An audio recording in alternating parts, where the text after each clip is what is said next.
Welcome to today's episode with me, Johnny Pardo. Today, I welcome a good friend of mine, Johnny Lawrence, and we're going to be talking about making change, talking a little bit on addiction and trauma recovery as well, and many, many more subjects I'm sure we'll dive into today. And we've both got a strong passion for self development and personal growth, so I'm looking forward to this conversation. Um, yeah, welcome to the show, Johnny. How you doing, mate? How's I'm, things? I'm doing good. It's good to have you. Yeah, I found it interesting that we were going to try and keep this to half an hour. I don't think we've ever had a half an hour chat in our lives. That's true. That's true. Yeah, we'll see how we go anyway. So, anyway, just a quick introduction to Johnny, and then we'll dive into the conversation today. So, Johnny is a behavioral change coach, a speaker, a writer, and a podcaster. He's known as the self development coach. So, Johnny, like I said, great to have you on. I could even see in the background, if you're listening, Johnny's got a large amount of books on his bookshelf. They're Very just similar props. in my flat as well. Quite a few books around. A little bit behind, if I'm honest, on the book I'm reading at the moment, but we'll get there. So, yeah, Johnny, obviously you're big into your self development, and I know you do a lot on social media. I was seeing so much value from you. I know you've like run groups before, and I know you're like coaching people as well as you're speaking and you're writing.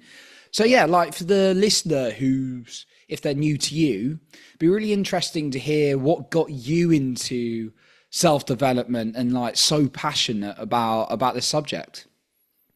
It's funny. That's the second time this week I've been asked that question. And I think, these jobs, these roles that we take in life, the social media, the forward-facing thing, the podcast, and I think there's an evolution, isn't there? There's a real evolution to it. I know I listened to my first podcast episode I did a couple of weeks back and I was cringing. I was just like, wow, come a long way. I'm not stuttering and all those things. But I think for me, what I've come to realize and understand is that I've kind of always been a coach, and that means that when I was younger, I was a witness to domestic violence and I was subjected to a lot of physical abuse and torture as a child, which I know I say really flippantly. And if you've got more questions, I'm happy to discuss it. But Mm, the point I'm making is that we we were a poor family. We had domestic violence going on. We had a lot going on in our house. And my mum said to me a few years ago, you've always been my life coach. And mm, it really sparked a thought in my mind. And as early as I can remember, I remember sitting there listening to my mum, who had nobody, and I really felt like we were in it together. And there's people that have said, hey, you shouldn't put that on a child, but my mum didn't have a lot of choice. She didn't have any help, and I was always the kind of person I am now. I always wanted to help and I always wanted to listen. And I'd sit there and I would coach her. And what I mean is I was 10. I didn't have any solutions. I didn't have any options. I didn't mm, understand the big wide world. But what I would do is I would sit and I would listen and I would challenge things and I would ask questions and I'd be curious and I'd be trying to understand the whole time, not realizing that at the time, so was my mum. She was mm, trying to understand too. She was trying to work it out. And that is coaching in a nutshell. We don't have the answers for anybody. We're not these gurus that sit on some pedestal with all of the answers. We sit with people in probably some of the most difficult times in their life when they're feeling really stuck, really mm, lost, really unsure about what to do. And we know something, one thing that they don't know, and that is that they do have the answer. It's just something is standing in the way. They're probably scared of something. They're probably a little confused. They're probably adopted some other people's limiting beliefs or value systems and have been playing them out in their own life, wondering why they're not working. And our job is to sit and listen and look for those inconsistencies and just feed back what we hear, you know? And then they get to make the decision about what that means. And then eventually, sometimes you come up against the only thing that really matters in this world, and that's the truth, because that's what we're trying to do at all times. We're trying to get that person, we're trying to get ourselves to align with the truth, because life doesn't really care about your beautiful lie, because mm, it's always going to give you back the truth. And we keep resisting, we keep resisting, we keep doing all sorts of things, trying to make life the way we want it to be. But eventually the truth wins. So what we try to do is get people to align with that and make decisions about their life. So that's why I became a coach, because I kind of always done it. I used to be a PT and I did that not because I think PTs aren't as successful as physio as psychotherapists or Mm, counselors or anything. But at the time, I could have never envisioned myself as becoming a counselor, a coach, or a therapist of any kind. So I loved exercise. People often asked me for what I thought about exercise, and I'd help people in the gym, and then I ended up becoming a PT. Only later down the line to realize that actually, even though I'd help people lose weight, even though I'd help people with their health in varying different ways, what I'd really helped them with, and that was reflected in their testimonials, was their relationships, their confidence, their self-esteem, all of those things that you talk about. And it mm, wasn't until times like lockdown when it really highlighted to me when I would be having calls like this, like over video call, and I was still able to help people. And I was mm, thinking to myself, do you know what? When somebody comes to me and they say that they're overweight, and they say that they're unhappy because they're overweight. A lot of the time, they were overweight because they were unhappy. mm. So my job, I thought, was to help them understand that problem so that the other problem went away on its own. Anyway, I feel like I've been ranting now, so No, I'll that's stop and really let you talk, Johnny. no, it's a really great background, and yeah, so I speak plenty on this podcast anyway, so that's why I always value people like yourself on here. Thanks for obviously opening up about your story, and then yeah, you're holding started off by you holding space for your mum, even if you didn't realize you were doing that as a kid, it just kind of it was just something you were doing, and that's developed as you've gone through the years through your like PT, like helping them uncover some of these, and then obviously during lockdown, I think that's when we met actually over a live coaching program we were doing. That's kind of really been a big like transition for you as well. For you personally, have you had someone like, oh, it might have obviously varied in your life, but have you had someone you felt you could ask these questions to, or has it kind of been a practice you've been able to reflect well with yourself on kind of what the truth was for you and what the right direction was?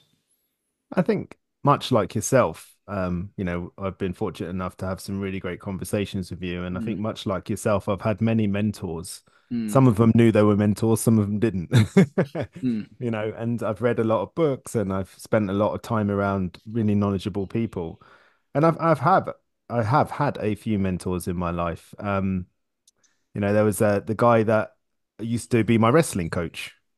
And at the time, I'd always believed myself to be a sort of fearful and weak person in life. And it was him really that taught me that I wasn't. He taught me that I was brave. I always loved that Muhammad Ali quote, you must first feel fear to be brave. And it's like I never realized I was brave. I always thought I was weak and fearful. And then when I was taught I was brave, I was like, wow, I'm brave. I'm going to do brave things. I didn't know I was brave. What can I mm, do now? I know I'm brave. And he taught me to fight and he took me under his wing. And yeah, I became a professional wrestler, which was a bit strange at the time. But it was a part of my life that I really look back now. Unfortunately, my coach has passed away, Andre. And I look back now and it's funny, isn't it? There's a proverb I like, and it's a son turns to his dad and he says, "Dad, every year you get smarter and smarter." And it's actually not the dad that's getting smarter, it's the kid's awareness. And I feel like that kid. Every year I think back at some of the advice I was given, or some of the guidance I was given, or some of the perspective I was given by my wrestling coach, by my fitness coach, by my powerlifting coach, and I go, huh, mm, or a chap that really helped me kick addiction when I found myself addicted to alcohol. And some of the words that they say that maybe didn't land at the time, but was a seed planted in my head, and a situation occurs, and I go, "Ah, I see. That's what mm, that means." And what I felt is that since I've been on this self-development journey, that I've been ever so slightly nudging myself back in alignment with who I am, and it's been a really, really wonderful journey. Hasn't always been much fun. There's been mm, some really difficult moments where I've had to make impossible feeling decisions, but I really do feel more like the person I'm supposed to be than I ever have in my life, which is a really good feeling. mm. It sounds great. You've had so many mentors, even like your wrestling coach and people along the way. And like when you touched on books there as well. Yeah, it's sometimes I feel like I'm almost being like mentored by the people who are writing the book, and I guess sometimes they are. That is their intention. They are mentoring you. They are coaching you through the book, right? They've written it. They don't know you. They may not know you or me personally, but they're aiming to make that impact as well. Yeah. Yeah. Yeah. The, It's just nice when, and I think it's something that I certainly know you do it, and I like to believe that I do it. And it's sometimes, well, I've been told I do, in fact. I remember being at a talk I was doing, and somebody said to me, "You articulated how I didn't know I felt." mm, And that's such a wonderful thing. That's happened to me before as well, where there's been this feeling, this discomfort, and I just can't quite put my finger on what it is. And then I listen to a powerful speaker, and I'm like, that's it right there, what they just said. And mm, then that's it. You think that's the answer and that the journey's over, but actually, what you find is that's just the beginning. mm. Now you've got awareness. Now you've got to do something about it. So that's Yeah, always important just the beginning message. of, yeah, yeah. Been caught up on that many times. It's like I like to think when it's like when you discover maybe a Tony Robbins or a Les Brown. I've been fortunate to be like in live places with them talking as well. So, not met Tony, but had a photo of Les. But like when sometimes they say something at the beginning, you get like all excited, you're like motivated, and then the hard work comes in, and it might trail off a little bit because reality really kicks in, or kind of maybe your expectations versus reality that is going to be easier. That's certainly been something I've experienced. So Yeah. when you say it's only the beginning, I think that's very very true for what I believe anyway. What I believe in my life anyway. Yeah, I mean, I've developed this model called the four stages of behavioral change, and it's adapted from all different types of models that are all Mm, around. But the first stage of it is awareness, because mm, I believe and I've witnessed and I've experienced that you cannot change what you're not aware of. You mm, just can't. You can't do anything about it if you're not aware of it. It's just a program that's running in the background that you just keep getting caught out by. And the only way you get caught out by it is when it all comes crashing down. And then you got the next step, which is mm, accountability. And a lot of people think that that means I'm saying you've got to take responsibility for something, but I'm not. I'm not saying how can this be your fault? I'm asking what can you do next? Where can you take back your mm, power? Where can you have power? Where are you giving away power? What are you waiting for somebody else to do that you could do, but you think they should do it or you want them to do it, but they're not going to do it. And you're giving away that power because you're waiting for somebody else to be better when they're probably not either going to or capable of being better. And then the next step is acceptance. It's like, where in this is there something that you cannot influence? When you take accountability, you're looking at the things that you can influence. But when you look at acceptance, you're looking at the things that you can't influence. You can't mm, influence them, and you keep replaying them over and over again in your head, hoping it will be or feel different, but it doesn't. And it's like acceptance is not a doing word. You don't have to do anything. I find a lot of people saying to me, "Oh, I'm wrestling with it. I'm working on it. I'm really trying to accept it, Johnny." And I said, "Well, maybe that's the problem. Maybe mm, that is the problem because if you're doing all those things, maybe you're trying to change it so you can accept it when I'm merely saying, what if you accepted it?" And then that last part is once you're aware of what it is that needs to change, once you've taken accountability for what you might be able to influence and accepted what you can't, those three things collectively will probably lead you towards some form of action. mm, Take the action. You take the action and see what happens. Um, I like to push myself to be an action taker. And quite often what I find is that when I take action, I have to face fear mm, most of the time. There's something that I'm dreading doing, reluctant to do, anxious about because I don't know what the outcome's going to be. But that shouldn't stop me from doing it because quite often I look at myself in the mirror and say, "Are you scared?" And I answer myself and I say, "Yes." And then I say to myself, "Well, do it scared then." Because what I've found is that, like Muhammad Ali said, that fear is necessary in order for us to be brave. And it's only when we're being brave are we really fighting for what we want, really, you know? Otherwise, we're just doing stuff, right? mm.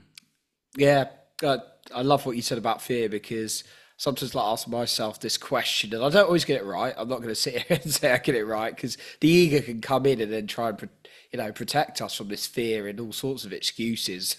I've coached many people as I'm sure you have and had my own experience. Had my own coaches call me out on my stuff, and yeah, sometimes the excuses or the rationale is like fear hidden beneath. So the question I've always found useful is, am I leading myself out of love or fear right now? And sometimes I might be Mm. doing something that's like, oh, actually, that's a lot of fear. It's like, nah, I don't need to have that conversation with that person. It's like, nah, I don't really want to do that. And then it's like you peel the layers, and it's actually like fear. So yeah, You're so right about that as well, because I think it has a lot to do with the ego.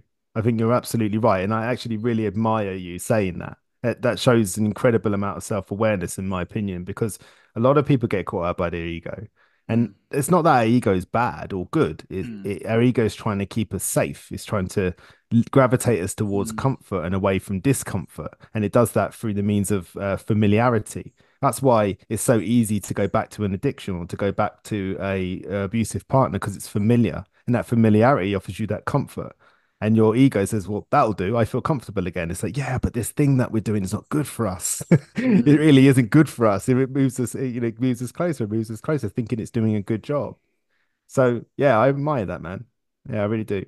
Yeah, it's not always easy. Whether it's like saying, you know, whether you just go like quiet on someone, or you just like avoid that conversation with your boss, or you know, something's not quite right in like business and these kind of things. You're like, look, I've just got to say this, and it's like sometimes that conversation. I've always found people.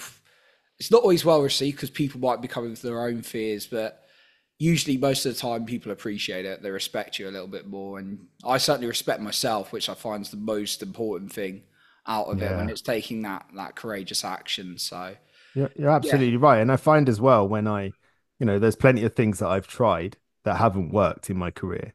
Mm, And yes, I've been disappointed. Of course I have. And I've validated that disappointment.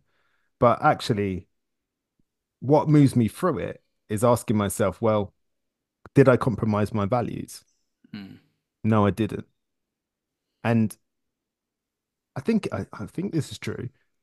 I don't think I've, no, I know I haven't compromised my values in a really, really long time. When I was younger and naive and it never felt good, I did that. I compromised my values. But as an adult, as a husband, as a father, as a friend, as a business owner, I never compromised my values. And sometimes that's hard. mm, Sometimes that's really hard, especially when you see others doing it. And you know that if you just do this thing, that you'll be in the room with them and these opportunities will come, and it's just like, I don't want it that way. Not interested. mm, I really not. So yeah.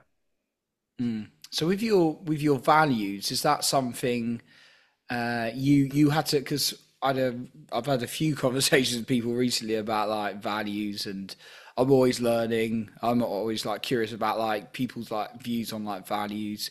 Is that something you spent a little bit of time like sitting down and working out, or is that something you've been able to sort of like figure out over time in terms of what your values are? I think what quite often it's not just that people don't know their values, it's quite often they've adopted other people's. So Mm, it becomes this huge minefield that's difficult to work through. One thing I've seen a lot and experienced a lot is sometimes you can adopt other people's preferences, believing that they're your values.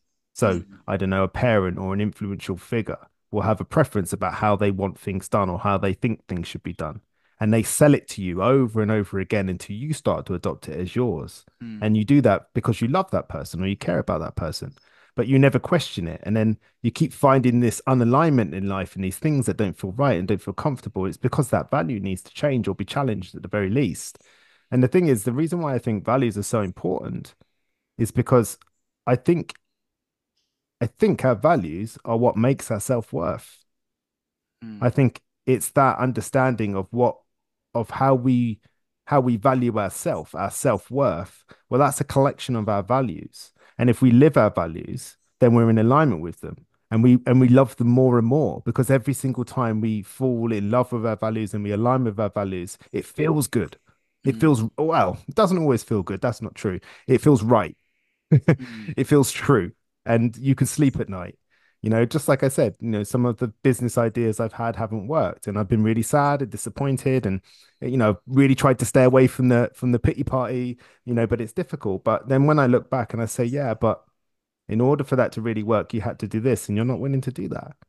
And mm, I believe that no matter what it is that I look at as success, I will get there one day. And if I don't, it will, well, there's nothing, at least I tried, because I know you know this, the rocking chair test. Mm, Yeah, you that to hate it, me, yeah. that was one of the most powerful things I've ever done because what it showed me was that I don't want to get to the end of my life. So the rocking chair test for people listening is it's almost like a meditation.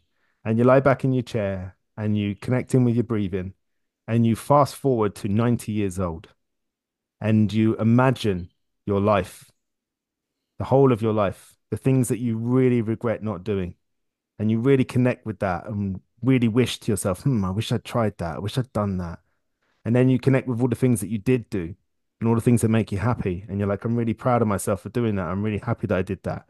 And then you come back in the room and those things that you regret, if you were 90 years old, you would never be able to change them. You just have to sit there and deal with it. Mm, But those things but you're not 90 years old. You're 40 or whatever. So that you can go and you can try these things. You see, the thing is, whatever it is that you're scared of doing, if you do it and it doesn't work, when you're 90 years old, you can sit back and you can say, at least I tried. If you mm, don't do it, wondering what if, I don't want to feel like that even a little bit. mm, I don't want to sit back and think, what if I try? Because there's nothing I can do about it. To me, that's an experience I don't want to have. So anytime I think, oh, I'm scared or I'm going to try this thing, maybe it work, maybe it don't, I just think, well, let's just see what happens, man. Because at the end of the day, when it's all said and done, I'm going to sit back with my wife, hopefully, in a nice sunny country, and I'm going to be thinking about the things that I've done. mm, And I'm going to be really, really happy that I tried if it didn't work out. So, mm. Rocking chair test. yeah. Yeah, no one's mentioned that one for a while. That's a super powerful kind of like perspective shift Mm. sometimes when you're looking at things. Yeah, I know Tony Robbins has talked about that one a little bit. So Did he? I think he created it, didn't he? Or at least he he spoke a might lot have done. I about it. don't know. There's Yeah. sometimes things he's passed on for Jim Rohn, but yeah, it's what Mm. he talks about in his seminars anyway. But Yeah. yeah, and that's a powerful one.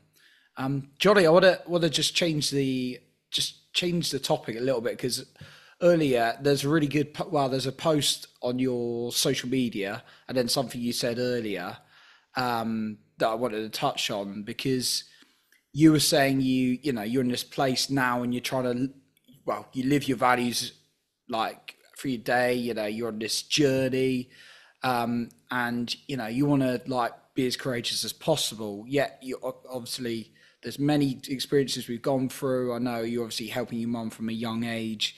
You mentioned you overcame this addiction from alcohol at one point. I know it's such a common one for people, and it might not be in the form of alcohol. It might be in the form of drugs. It could be, there's a lot of addictions we can have out there.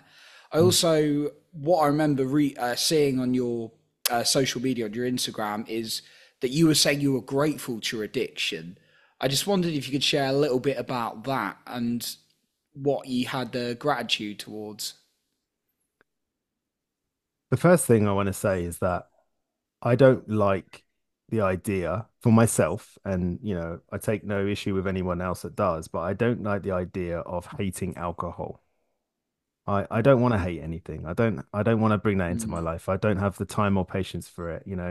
Alcohol was a solution to a problem, mm, and it wasn't a very good one. But for a little while, it really, mm, really helped and it really, really worked. And the reason I know that was because there was an incident in my house one day when I walked in from college. And as soon as I opened the front door, I could hear screaming.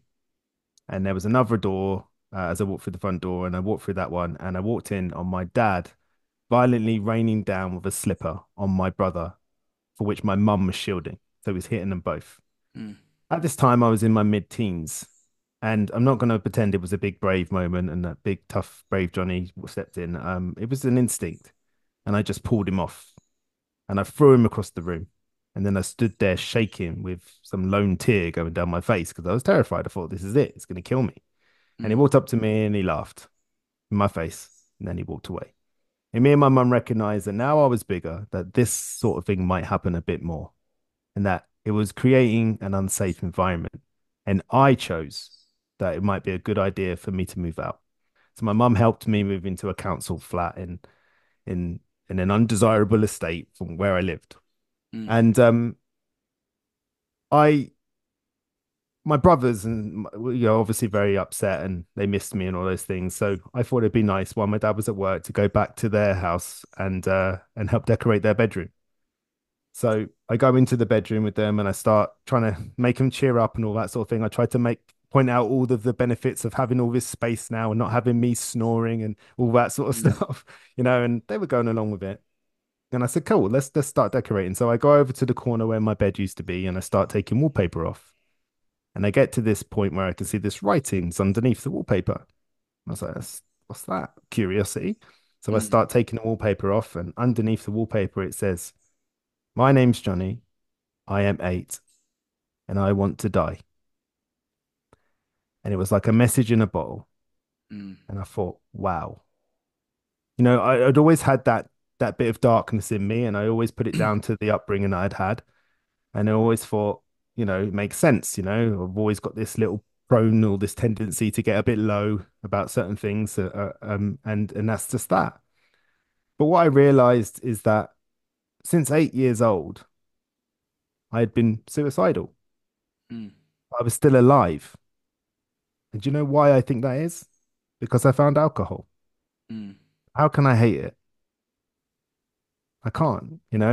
When I moved out into that flat, I was very, very lonely. As like I said, it was unfamiliar, which mm, made me feel uncomfortable. I was on my own although there was chaos in my house, I was used to that.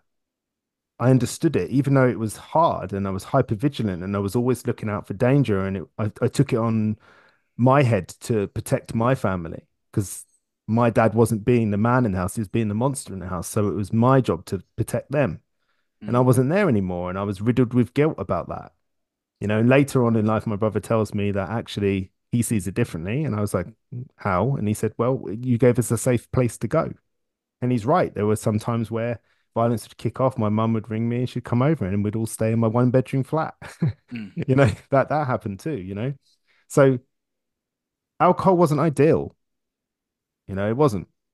But I'm grateful to it because from 8 years old, I've wanted to take my own life. Clearly, that's what it was said on the wall in my own handwriting at 8 years old. So how can I hate it? I can't do that. I'm grateful to it. I abused alcohol. Alcohol didn't abuse me, you know? mm, And again, like I said, I'm going to take accountability for that, mm, and I had to go through a journey of letting go of alcohol. And the way I did that was, and obviously it's a longer, more drawn out process than that. And it was that I had to solve the problem that I had to create an alternative solution to my problem. I had to solve that problem. And once I solved that, alcohol didn't have a purpose anymore. I mm, didn't need it. It became easier not to drink anymore because I didn't have the same don't get me wrong, I have other problems, but I mm, don't have those problems. And I've certainly, much like yourself, I've found other ways to cope, other ways, other solutions, other methods, other ways to self-soothe and to manage my anxiety and my stress and all of those things. And I can happily say that I've been sober now, and well, actually, hang on, no, next month it'll be 4 years, which is wow. insane, actually. Only just realizing that in this moment. So yeah. Oh wow, since 2020 Mm, lockdown. yeah. Ah, no, thanks for sharing that with us and for just like I think from what I kind of picked out from that is because there's all different views and there's always going to be 100 different views on like alcohol and like behaviors and things like that. And I totally resonate with what you say because for me it feels quite empowering from what you were saying, even saying things like I was the one who sort of abused it rather than it abusing me. And that actually sounds to me like you had the opportunity to address the real problem rather than being, having the circumstance or the sort of at the mercy of like alcohol. So Mm. yeah, being I mean, having the courage to stand up and then actually look at what the problems are. And like you say, you're always going to have problems. Like mm, again, like what I've heard quoted is the only people that have problems are in cemeteries. So yeah, it's but yeah, different types of problems. And mm. that was just one way you were coping at the time, and you found a different way. Yeah, I mean, it worked at the time. It took away the uncomfortable feelings that I was having. It helped me sleep. It Mm, suppressed my anxiety. It did all of those things. But it was when I gave up that I really realized, you know, I remember I was it was a Saturday night and I was having this craving around 6 o'clock and I was telling mm, myself, oh, I'm really craving alcohol. I'm really craving wine. And I said, wait a minute, hang on, wait. Am I really saying to myself that this inanimate object, this bottle of liquid, has all this power over me? Is that what I'm saying? This mm, bottle of liquid that can't talk, can't move, has all this power over me. Is that really what I'm saying to myself? Am I going to mm, believe this? Am I? Now, I don't want to disrespect anyone. I don't want to be insensitive because everybody's at different stages mm, and everyone has different ways of looking at the world. And your way's right. I'm not going to tell you my mm, way's right, your way's wrong. Your way's right. This is mm, the way I chose to look at it. I thought to myself, okay, where can I take back some accountability here? Well, okay, it's an inanimate object. It's a bottle of liquid. What's really going on here? And mm, that's when I realized it was all about emotions. mm, It's all about emotions for me, anyway. To me, I was having an uncomfortable emotion. I didn't like the way it felt, and I knew that if I drank the alcohol, that emotion would go away, or at the very least, be easier to manage. mm, You know, so that was my method. So what did I need to do? I needed to find a different method. But at least now I'm aware of what the problem is. It's not that mm, I have an addiction to alcohol; is that I actually have an inability or an unwillingness to sit with an uncomfortable emotion. mm, Great. Well, what is the emotion? Well, maybe it's rejection. Oof. Walk in the kitchen, I say something to my wife, she says something to me, I feel rejected, and then the thing starts, you know? mm, It's just like, well, I need to find a different way of doing this. And actually, what I found is, and I'm sure you have found this as well in life, that we can sit and we can go in deep into psychological theory. We can look at Carl Jung, we can look at Freud, we can look at all of these things, or we can just look at things with simple eyes. mm, And because quite often the answer is way simpler than we realize. And we mm, spend all of our time trying to find a hack, trying to find a way around it, when actually what we should be doing really is making the decision and accepting that it's going to be really difficult to change, that mm, there are going to be really challenging moments. And in the beginning, it might be as simple as just distracting myself. I could tell you something. When I first went sober, my dog used to hide from me. Because I used to take it for a walk about 4 times a day, because I needed distraction. So the dog used to hide from me. It was quite funny, really. But yeah, Oh, I love that. No, just going out and yeah, going for a walk 4 times a day, getting that fresh air in. yeah. So, what kind of things nowadays you find like useful to sit with to use on like emotions? I mean, everyone's got like different ways to deal with it. Like you said at the beginning, you might need a little bit of a distraction. I know some people like to write it out, some people like to talk it out, Mm. some people might just like to sit with it, or like one of my favorite breath work. Um, have you got any like things that you really find useful for sitting with your emotions and working Really through? simple things. I mean, there's the obvious stuff like exercise. Yeah, I really embrace exercise now way more than I ever did. Being outside, all of those things are the really obvious things. But for me as well, I love learning. I Mm, love learning. So I love books. I love podcasts. I get really excited if I've got a long journey and I've got loads of podcasts lined up to listen to. I love that. I mm, love that. Absolutely love that. Um, and really, I just what alcohol, not having alcohol in my life has allowed me to do is it's allowed me to connect in with my emotions, with my family. I never realized how withdrawn I could have been. I was even when I was a drinker because I prioritized alcohol with my family. I'm sorry to say. mm, So now just being with my family, just going, I mean, I can't tell you the joy it brings me when me and my two boys and our two dogs and my wife go for a coastal path walk. mm, Whether it's raining, whether it's sunny, whatever, just connecting in with my family and just listening to the laughter and the silly stories and the bickering and all of it, all of it, all of mm, it. Amount of times I'm sitting there and everyone's arguing in the car and I'm just smiling to myself, laughing, just thinking to myself, this is family life. Or the dog's eating one of the kids' sandwiches or something. I don't know what's going on in the back, whatever. So it's just really like connecting in with life because what my addiction did is it disconnected me from life. So Mm, now what I do is I find the joy wherever I am, or at least I try to. Got to sit on a tube for half an hour. I'm gonna look out the window. I'm gonna watch what someone else is doing. I'm gonna be in the room. There's always something interesting going on. We just don't notice it most of the time. mm. You know, maybe have a conversation with someone. I don't know, that's rare these days. Yeah. Sit around and have a chat with somebody that you don't know, stuff like that. It's just like connecting in with life, just really being in the moment and Mm, connecting in with life and just experiencing whatever it is without judgment, without expectation, as much as you possibly can. Just having a conversation and maybe someone doesn't want to talk to you. Maybe that's kind of funny. Maybe mm, that's kind of embarrassing, whatever. It's an experience, right? mm. And that can, yeah, that's the willingness to sit with that Mm, uncomfortable emotion again. yeah. Yeah. Um, it sounds like you've really done a lot of work to. Well, I know you've done a lot of work to sort of connect with yourself and life as well. So yeah, thanks for sharing some of your ways that you sit with emotions. And again, it's I used to think there's like a one size fit all Yeah. approach, but as you learn, I know you've learned, and I've sort of learned it's yeah, you kind of learn what's best for you, and yeah, I relate to the learning thing as well. That's a that's a very powerful thing. Oh Feels man, like I absolutely love it.